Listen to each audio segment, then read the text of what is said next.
Everyone, we're going to get started in about 2 minutes, so if you would be so kind to come out of the lovely foyer and into your preferred auditorium seat, we'd appreciate it. Thanks so much.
These two fine women are such professionals that I said 2 minutes, and then I watched as they scanned through their possible music and then just pulled that out. Everyone, incredible. Okay.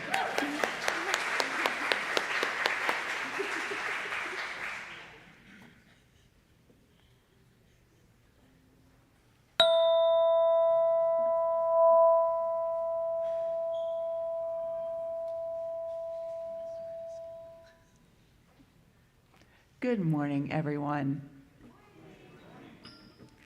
Hello, my name is Crystal White. My pronouns are she and her, and I am honored to be your volunteer host today. Whether you're a longtime member, visiting for the first time, whether you're in person or joining us on the live stream, or remotely from Zoom, welcome to the Ethical Society of St. Louis. We are so glad that you're here together with us in community.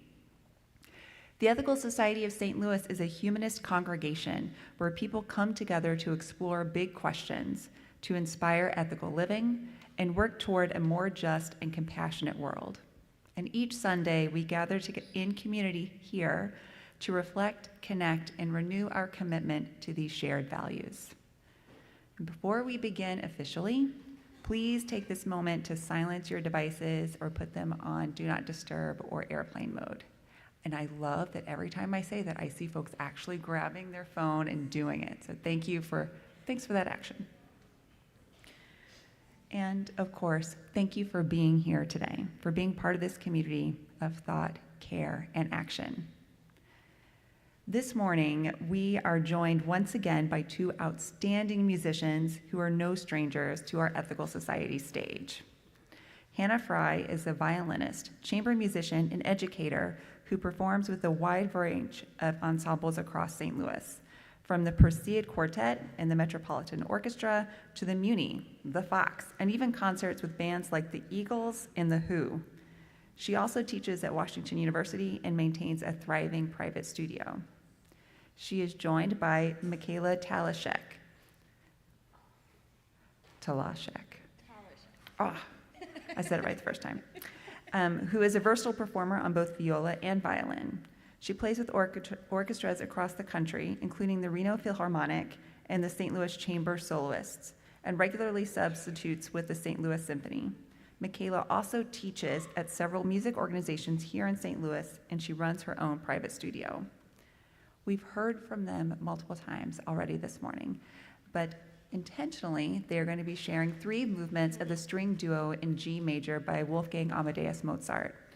This charming work is one of the two duos that Mozart composed in 1783, known for their beautiful interplay between violin and viola, and giving both instruments equal voice and virtuosic movements. So please join me in welcoming Hannah and Michaela.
I'm not ready to stop clapping. That was magnificent.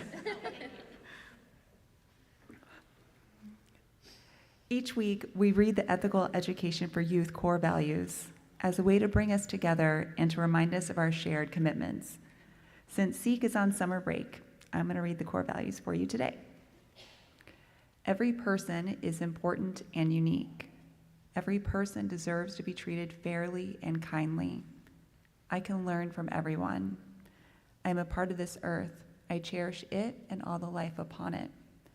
I learn from the world around me by using my senses, mind, and feelings. I am a member of the world community, which depends on the cooperation of all people for peace and justice. I can learn from the past to build for the future. I am free to question. I am free to choose what I believe. I accept responsibility for my choices and actions, and I strive to live my values. It's now time for opening words, which is a chance to hear directly from one of our fellow Ethical Society members. Each week, a member of the community shares something meaningful to them, a story, a reflection, experience, or interest. And it's one of the ways we deepen our connections and learn more about each other as individuals. So please join me in welcoming Larry Dorison.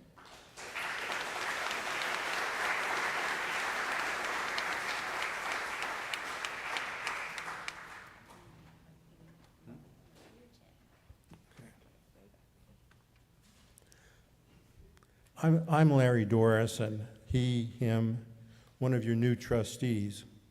The other new trustees are Chris Lacoste, who gave opening words last month, and Clark Hodeling, who will speak next week. Why am I here at the Ethical Society, when I believe there's a good chance that friendly spirits exist? Others might call them guardian angels. Well, let me tell you about two incidents that really happened to me. First, imagine me, almost 6 years old, getting ready to go to first grade, and I'm off, leaving my mother and getting on a school bus for the first time. Someone gives me a badge, probably had my school bus number on it, and we're on our way to my new school. The bus makes turn after turn.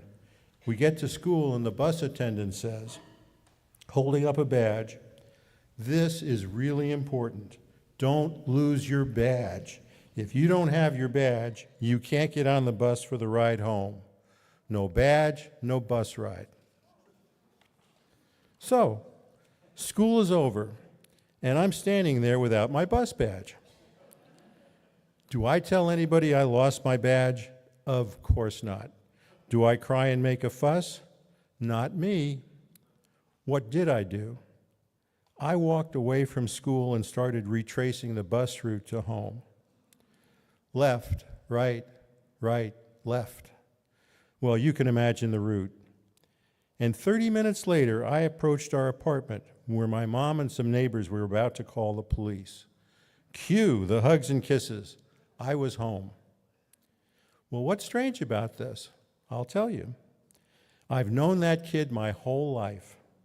He was pretty bright, but not smart enough to memorize the bus route and follow it in reverse. Not a chance. So was there a friendly spirit guiding me home? Maybe so. Incident number 2, almost 25 years later, I'm a young lawyer working at a small firm. It's Friday, and I'd planned a weekend visit to a friend who lived about 300 miles away in northwestern Illinois. Cue the severe winter snow and ice storm that would be with me every mile of the trip. But I was determined. I pulled out of St. Louis and started off. The wipers wiped and the tires stayed on the pavement as I went over highways and good state roads. Of course, the trip took longer, and it was around 11 p.m.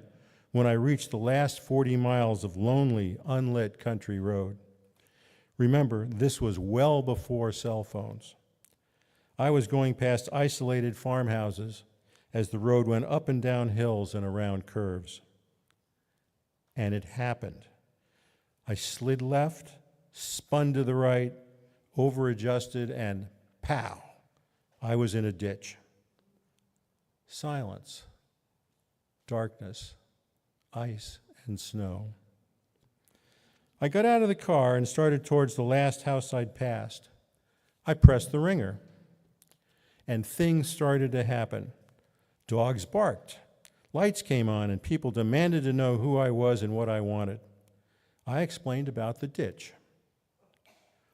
Well, it turned out that the family I disturbed owned a garage in a nearby town. And this night, the dad drove home, not in his car, but in his wrecker. A half hour later, I was winched out of the ditch and on my way to a very late arrival at my friend's house. Just a coincidence? Or does the credit go to my friendly spirit who kept me on the road until just the right spot, where my stupidity wouldn't kill me, just always remind me of my idiotic decision not to cancel my trip? So why don't I believe in guardian angels? Well, where were my friendly spirits when I made all of the other stupid decisions I've made in my life? But forget about me. Where were the guardian angels when we fought wars and killed innocents by the millions? Why do children die from disease or injury or abuse or neglect? Why do bad things happen to good people? So, why am I here at the Ethical Society? Well, I've concluded that I will never know the answers to the big questions. Is there a God? What is the purpose of life? You know, those questions. All I can do is pay attention to what I do every day and do my best to be a decent person. That's why I'm here. Thanks for listening.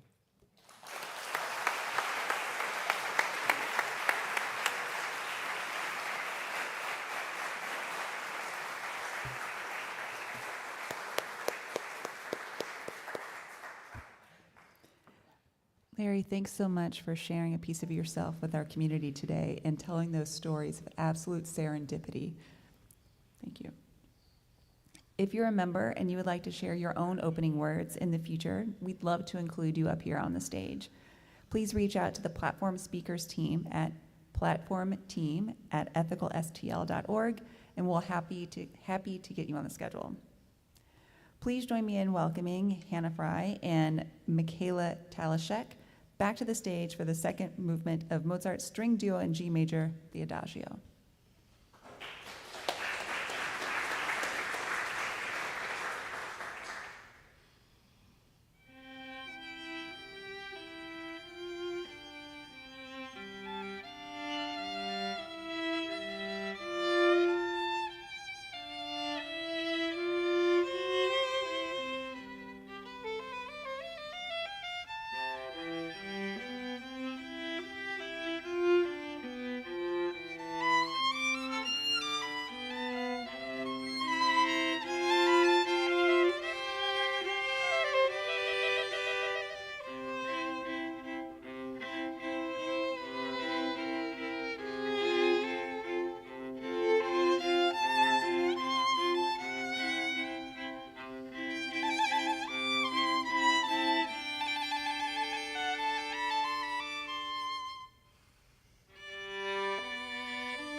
That was such a soothing rendition to lead us into our mindfulness minute.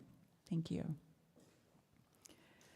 And before our main address, we'd like to take a moment to still our minds, relax our bodies, and take some mindful, deep breaths.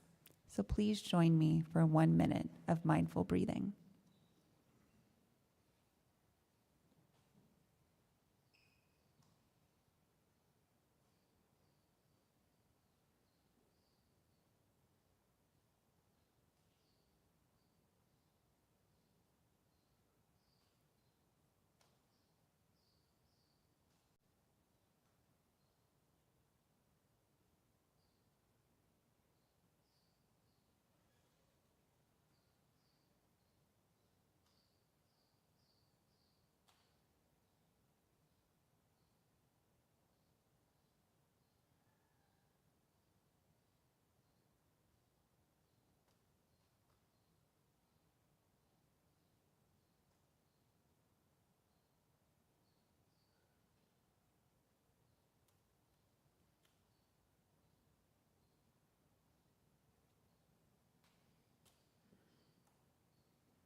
I hope you enjoyed listening to the birds as much as I did during that mindfulness minute.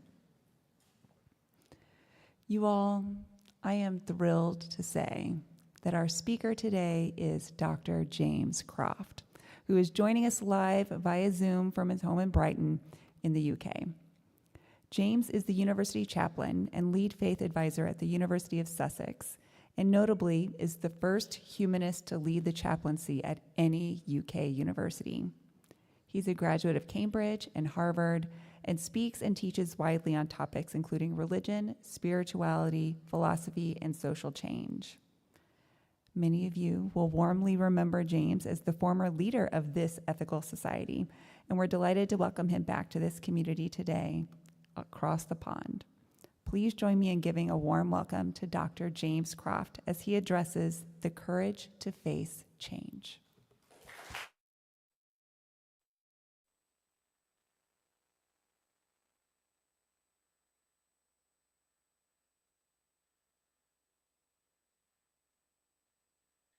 Thank you so much, Crystal, for that introduction. Because the stream runs about 30 seconds behind, I wasn't actually able to listen to it, so I'm just going to assume it was glowing and warm and welcoming. It's an incredible pleasure to join the Ethical Society of St. Louis again, the first time I've spoken for you since I left the society 2.5 years ago or so. People often ask me, now I'm back living in the UK, which is my home, if I miss anything about America.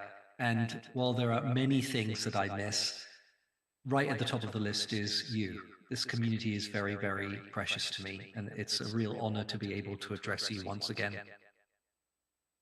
The world is changed. I feel it in the water. I feel it in the earth. I smell it in the air. Much that once was is lost, for none now live who remember it. That quote, as I'm sure some of you at least know, comes from the opening of the Lord of the Rings films, spoken by Galadriel, the Elven Queen, as she outlines the many changes Middle-earth is undergoing. And most of those changes are bad. Evil things stir in the great forests, skittering, chittering things with many legs and eyes. Ancient wisdom is being lost as arts and knowledge once common becomes rare in the minds of men. The might of industry surges as the white wizard Saruman fells trees and burns meadows to build a great army. The power of the elves, a symbol of good and light, is fading as more and more of them travel across the sea to the Grey Havens. And the dark power rises, the power that hungers to control all and everyone. Perhaps some of you feel like Galadriel today as you confront the changes in our world.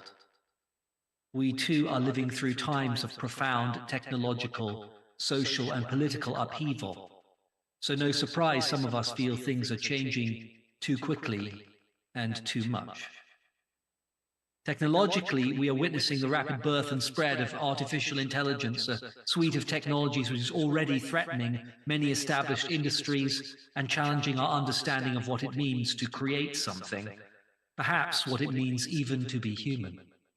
When an app on your phone can, for free, instantly draft a passable version of this very platform address, for instance, what good are people like me? We've long cherished the idea that creativity is uniquely human, that our poems, paintings, and symphonies emerge from some ineffable spark that no machine could replicate. But now we're watching as artificial intelligence writes sonnets, composes music, even generates images that have the power to move us. It's unsettling. If a machine can mimic our most inspired acts, what does that mean for the way we understand ourselves? The challenge isn't just technological, it's existential. We're being asked to revisit old assumptions about what it means to be a person, to be a creator, to be a mind alive in the world. And in case you're not yet worried about the effects artificial intelligence could have on our lives, I'm sorry to report to you that the paragraph I've just spoken was itself entirely created by ChatGPT in response to a prompt I gave it to compose just such a paragraph for you today. Some of you will doubtless be saying to yourselves, "I knew it! I can always tell!" But the truth is, if we're honest with ourselves, we can't always tell, and even if we can now, we won't be able to soon. We will shortly have to confront the possibility that every article we read, every image we see, every video we watch, every song we enjoy was the creation of a machine. And that is a major change, a transformation in our technological environment. You will even now perhaps be wondering whether any other sections of my platform this morning were written by artificial intelligence. And that is precisely the sort of uncertainty we could live in all the time in the very near future. You will notice I didn't answer the question, and that is strategic. You'll have to live with the uncertainty brought about by this transformational technological change. Socially, things are changing too. I recently watched a charming video on YouTube featuring a YouTuber speaking to a high school in Pennsylvania. The YouTuber, Ari Smith, became huge online for his ability to speak multiple languages and has since been granted an honorary doctorate from Ohio State University to recognize his role in encouraging young people to learn languages. But this speech about the importance of language learning was different. He delivered it entirely in Gen Alpha slang. That is the slang currently in use by the generation younger than Gen Z, so 2 generations younger than me. I'm a millennial, a generation which is 1 to 14 years old right now. Smith learned how this cohort speaks and delivered his speech in that language, and here is a sample. It's low-key a huge W to be vibing here at Westtown High School for Languages Week. But chat, let's lock in. Bro came prepared. Now I know it's giving Delulu for this chuggy boomer to speak in such skibbity brain rot, but if you bear with me, I'll put the fries in the bag in just a second. Smith ends his speech with this immortal advice: keep cooking, stay goated, never be mid, and FR study hard and go rizz up that knowledge. Now, if you're anything like this ancient millennial, you will have understood maybe 50% of that, or perhaps you have Gen Alpha kids and you're doing really well keeping up. And this is just one indication that the pace of social change is increasing. It's tempting to think that things have always been like this, that young people have always had their own dialects, that they've always been misunderstood by their parents, that social change has always been this rapid. And of course it's true that there have always been differences between generations. We have records of complaints about the young going back thousands of years. Aristotle, in his Rhetoric, wrote, "Young people are high-minded because they have not yet been humbled by life, nor have they experienced the force of circumstances. They think they know everything and are always quite sure about it."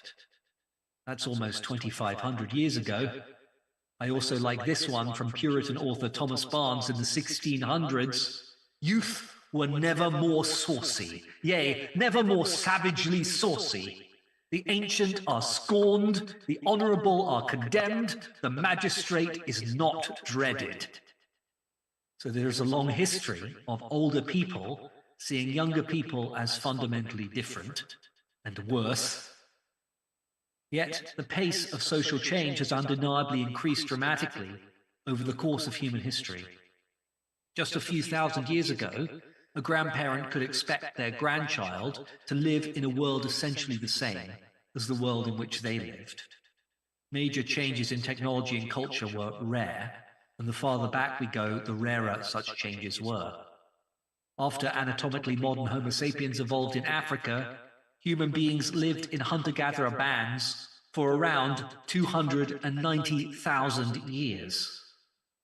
Only 12,000 years ago did we develop agriculture, meaning that human life was roughly the same basic shape for more than 95% of the existence of our species. After agriculture entered the scene, it took thousands more years for us to shift to urban societies, meaning there were thousands of years of stability until the next big change. But our society is not like this. We can now expect multiple major social changes in the lifetime of one person, and nothing has prepared us for this. This means that the distance between generations is growing, and we may find it harder to understand and engage with people only slightly younger than us. Consider the term teenager was first invented in 1913 and only became common in the 1950s as marketers sought to define a newly emerging life stage as younger people had greater spending power and an increasingly different outlook to their parents. Since then, we've quickly come to routinely speak of tweens as well, and who knows when we will need yet another word for another segment of human life. For as the rate of social change continues to increase, the differences between people in different stages of their lives will increase also. I know this well personally. As a geriatric millennial, I was born in 1983, before the first consumer cell phone went on sale. I grew up as the internet age began and was taught how to use the internet at school. Since then, I've watched the birth of social media and the smartphone revolution, and now a never-ending series of social apps that change so quickly you can go from current to past it in what feels like moments. I still have a Facebook account, which marks me as an old in comparison to my students at university who only use TikTok, and no doubt another app will come along shortly to displace that. The pace of social change has increased dramatically, and with it, the distance between generations. And political change. I hardly need to tell you that the Western world in particular is undergoing a political upheaval. All across the wealthy West, extremism gathers strength as people express their frustration with a political system that is not working for them by voting for increasingly extreme candidates. In America, of course, the result is Trumpism. You know better than me the many changes that is wreaking on your country. In the UK, our equivalent is the Reform Party, led by another orange-tanned demagogue called Nigel Farage. Not sure why they're always so aggressively orange. The party recently comfortably came first in our local elections, electing 677 councillors, while the Labour Party lost 187. You'll be perhaps unsurprised that since those elections in May, 11 of those councillors have already either resigned or been expelled or suspended from Reform for a variety of reasons, including incompetence, racism, social media posts encouraging violence against immigrants, valorizing Hitler, etc. We're all shocked, I'm sure. One of the most worrying political changes, at least to me, is connected with the set of social changes I discussed a moment ago. It seems that young people are becoming more conservative and more right-wing. This upends every expectation I tend to have about young people and their political views. Throughout most of my life, I've been able to count on the fact that young people will be more liberal-minded and progressive than their parents. That was true of the boomers, who were more liberal than the silent generation, true of Generation X, who were more liberal than the boomers, true of millennials, who were more liberal than Gen X. Yet evidence is now emerging to show that the trend might be reversing. Yale's youth poll from spring 2025, so just earlier this year, showed that young Gen Z voters, those aged 18 to 21 at the time of the poll, supported a hypothetical Republican by nearly 12 points, while those aged 22 to 29 backed Democrats by about 6 points. Politico, reporting on the poll, called this a stunning gap that undermines the long-standing notion of younger voters always trending more liberal. They go on to say, on the contrary, today's youngest eligible voters are more conservative than their older counterparts. They are less likely to support transgender athletes participating in sports, less likely to support sending aid to Ukraine, and more likely to approve of President Donald Trump. 51% of younger Gen Zers review him favorably, compared to 46% of older Gen Z.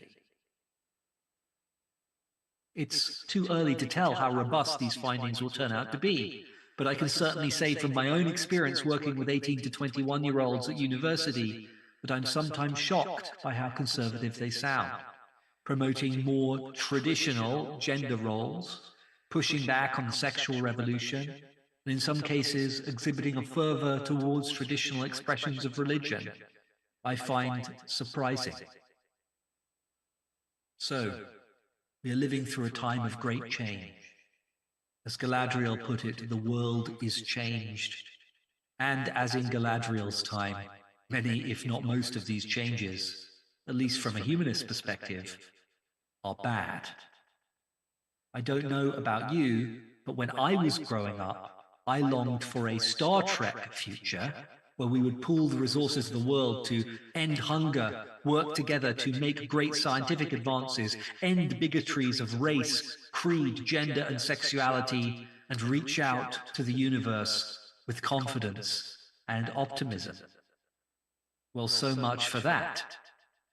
Today, instead of fully automated luxury gay space communism, we seem to be building artificially unintelligent scarcity authoritarian fascism. And I, for one, am not a fan. In the face of so much change for the worse, it's easy to feel powerless. I know I feel that way sometimes. I look at the news and feel a sense of despair, sadness, anger, frustration. Perhaps you've been feeling that way too. This is a difficult time in which to live for anybody, but for humanists perhaps it is especially difficult. Ours is a hopeful philosophy. We tend to focus on the positive aspects of human nature, our capacity for collaboration, kindness, ingenuity. We place our faith in humankind. So when we are faced with situations which challenge that faith, we can feel adrift, helpless. Yet there are resources within humanism, and within ethical humanism in particular, to help us find the courage to face these changes. First, humanists accept the truth. One of the bedrocks of the humanist worldview is that it's better to accept an uncomfortable, even a terrible truth, than to live with illusions. For only by accepting the truth can we respond intelligently to our situation. So let us accept this terrible truth. The changes we are living through are not going away. There's a tendency, I think, particularly when confronted with the great political changes we're seeing, to hope that we can weather the storm, wait it out, so that in a few years, when we have another election, we can choose someone better. But this is a form of denialism. The problems which have led to America's and the world's great political emergency are deeper than the result of any one election, and they're not caused by any one individual. Trumpism is a symptom of deeper causes, a vessel for frustrations and fears that have been building for many decades and doesn't end when his term ends. This may seem depressing, but ultimately we can only move forward if we're honest about the problems we're facing. The ostrich with their head in the sand might feel more psychologically safe for a moment, but is no better protected from the changing landscape. Indeed, because they are hiding, they cannot take any action to improve their circumstances. And perhaps this is why, as I discovered while writing this platform address, ostriches don't actually bury their heads in the sand at all. I was lied to my whole life. Second, humanists understand that social change is the result of human effort. Martin Luther King once said, "The arc of the moral universe is long, but it bends towards justice." Humanists don't believe this, at least in the sense that many religious people mean it. We don't believe that there is a moral arc built into the universe that will always, over time, ensure that we progress morally. Rather, we believe that what progress we have achieved comes through human action, and that it can be reversed by human action too. So in a sense, if any group of people should be prepared to face such times as these, we humanists should be prepared, because we, at least in principle, understand that progress is reversible. Sometimes humans make mistakes, not just individually, but collectively as a society. And we're making a lot of mistakes right now. But the same insight also means that the remedy to our problems is in our own hands. Just as progress is not guaranteed, neither is regress. We are not fated to fail. And indeed, we've seen countless examples of collective human effort holding back some of the worst changes that are happening right now. Multiple US unions have successfully negotiated anti-AI protections to be included in their contracts. As the AFP reported, the International Longshoremen's Association, representing dock workers, secured a moratorium on full automation of certain port operations, while the Screen Actors Guild won guarantees that actors must be consulted and compensated whenever their AI likeness is created. These fights are, of course, ongoing. Not all of them have been won, but some of them have been. Many of Trump's more egregious executive orders have been stopped by the courts, and there are more than 100 legal challenges currently against his abuses of executive power, and many of those have involved preliminary injunctions against the enforcement of his whims, such as orders that prevent him from cancelling federal grants. Trump has been forced to flip-flop multiple times on his policies regarding tariffs after domestic and international pressure, such that of the 29 tariffs that the Trump administration proposed, only 10 are currently in effect. Yes, I found a list, and I counted. So most of them, just under 2/3 of them, have been paused or defeated. Law firms targeted by the current administration for retribution managed to gain at least temporary reprieve when judges recently found his actions to be a plainly unlawful attack on the bedrock principles of our nation's legal system.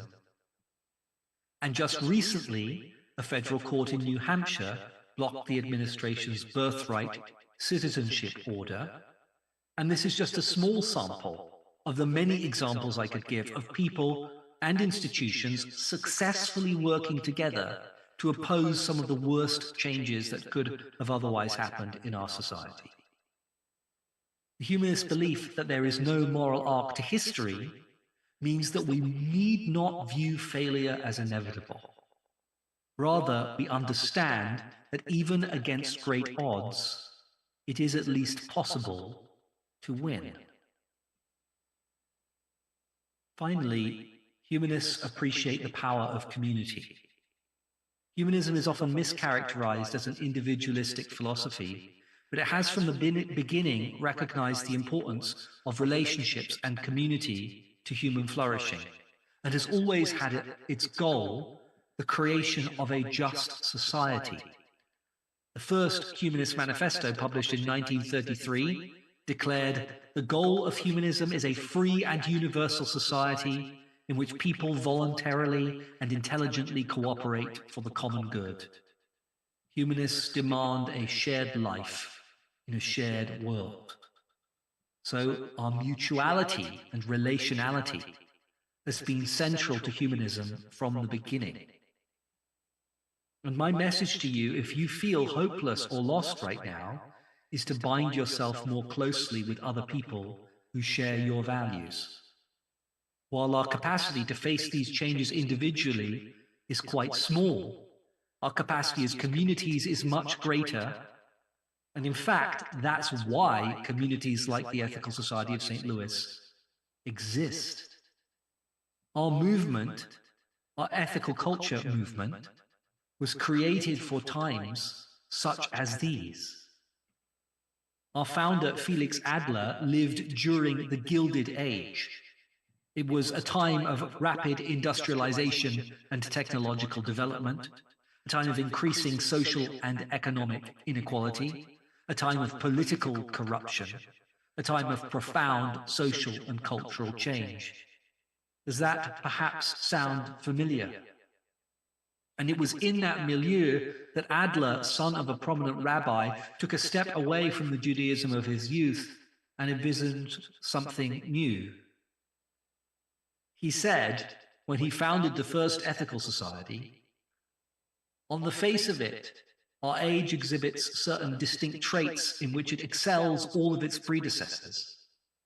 Eulogies on the 19th century are familiar to our ears, and orators delight to descant upon all the glorious things which it has achieved.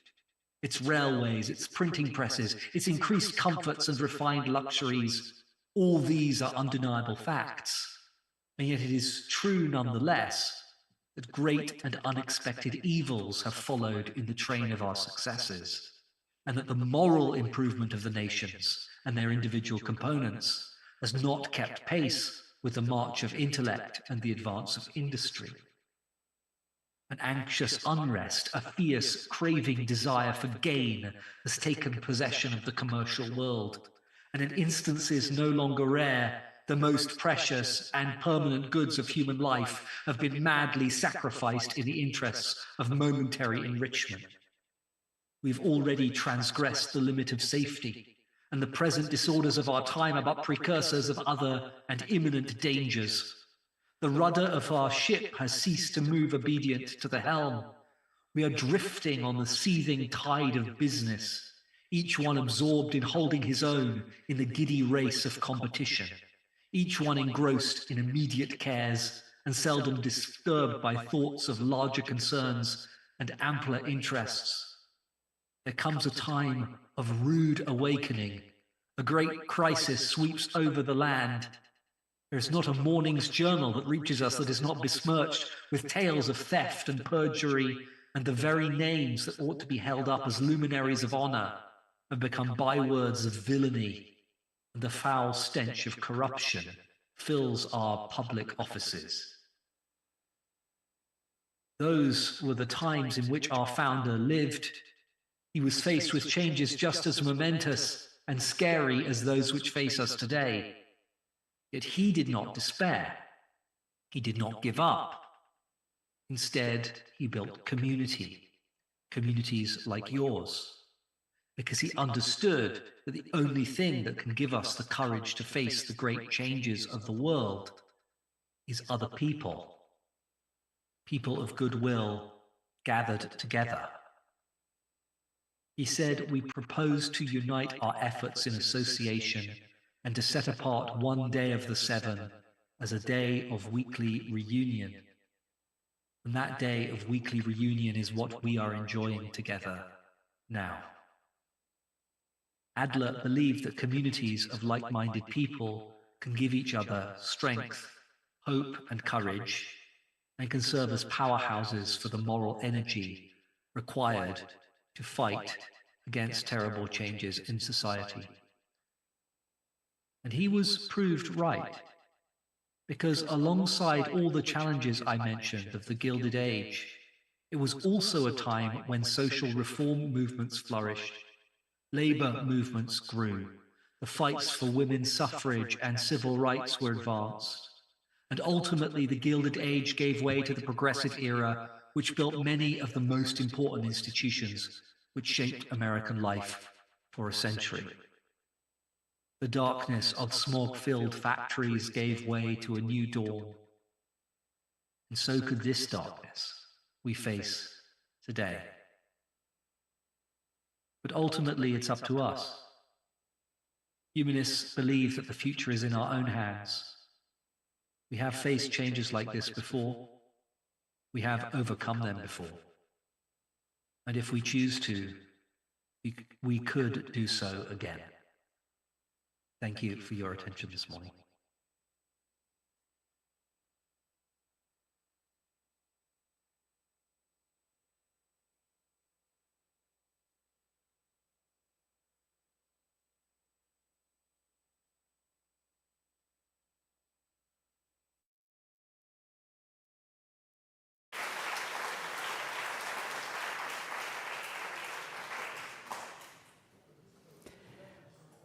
James, I don't think you could see it on the live stream, but you know how rare it is to get a standing ovation.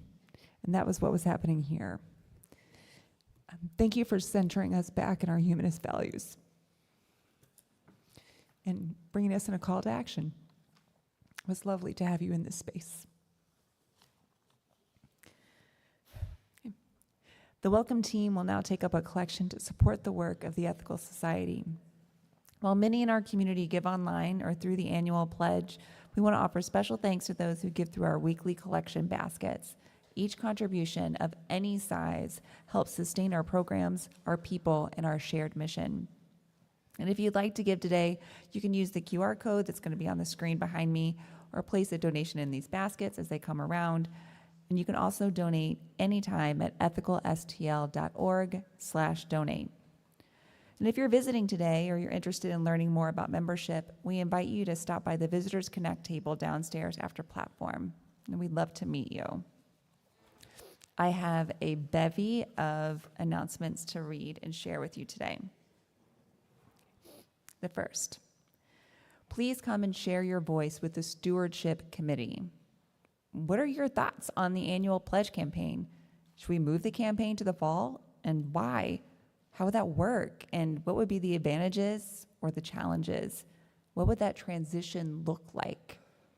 The board's stewardship committee spent all last year examining and modernizing our annual pledge campaign, and they have a proposed change to move the pledge campaign from February, midwinter, to the fall. And prior on deciding on such a change, we want to hear from you, our members. So please attend next week's forum at 9:45 on July 27th to hear about the idea, and most importantly, to help the Stewardship Committee understand the implications from various perspectives. Together, we can shape a pledge campaign that best supports our mission and vision for the Ethical Society. 2, you can help back-to-school students and put your ethics into action. And you know how important notebooks, pens, and other resources can be for school success. On July 29th, Ethical Good Deeders will be stuffing kids' backpacks with free supplies for the back-to-school season, which begins in August. We'll be working with KidSmart, which annually supports 90,000 pre-K through 12th grade students in the St. Louis region. This is school prep time, so please, they can use lots of helpers. And you're going to get extra karma credit because we're starting early in the day to avoid the St. Louis heat and humidity. You can carpool from Ethical at 7:30 a.m. or drive yourself directly to the Maryland Heights headquarters and arrive by 8. The service will be done by 11. If you're ready to sign up or you've got questions, you can connect with Brenda Otterson or Stephanie Segala after platform today.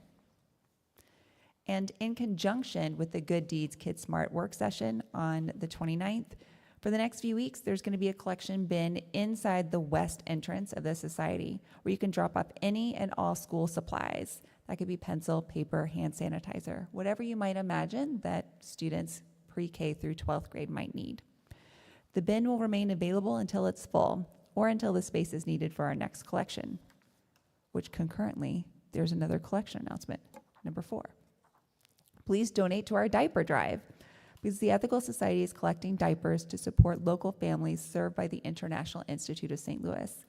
Donations can be dropped in the boxes at the bottom of the stairs, and the drive runs through August 3rd. All diaper sizes are welcome because even the tiniest humans can make the largest messes. We would love to help you stay connected to what's happening at the Ethical Society of St. Louis.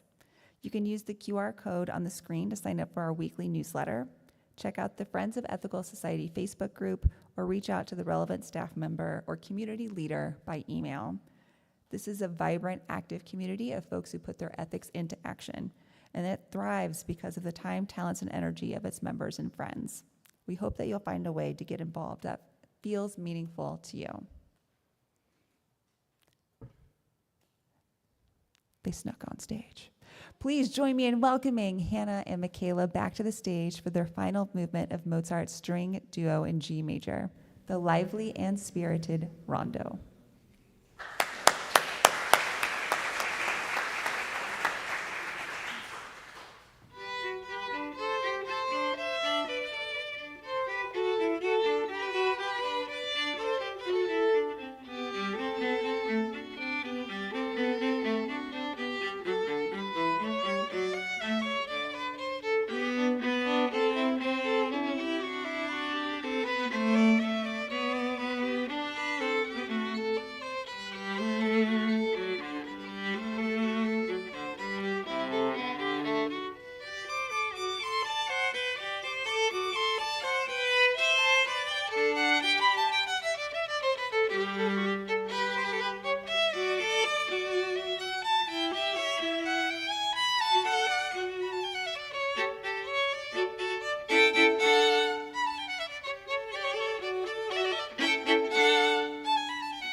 Hannah Fry, Michaela Talashek, phenomenal musicians. May you always grace our stage. Thank you so much for being here. And thank you for being here today, for showing up for yourselves and for one another. I hope that today's platform, part of our Humanist series, provided insight, connection, or inspiration. After platform, we invite you to continue being in community with us. We have coffee and conversation in the large room downstairs, and if you're new, you can just follow the crowd or use the elevator outside these doors on the side. And if today's platform sparks something for you, and you'd like to talk about it more, please visit our new Continue the Conversation table, clearly marked with signage. Folks gathered there open and ready to reflect on today's topic together. Additionally, I want to invite you to come back next week. If you're new to the Ethical Society, you may be unaware that the start of every programmatic season, we have Member Speak Month, and next week begins that for us. You'll have the opportunity to hear from Jamie Frazier, and be fantastic. So please make certain you come back to hear from our members in that way. However you choose to spend your time together today after platform, we're grateful to share this space with you. Please take good care and hope to see you again soon. Thank you.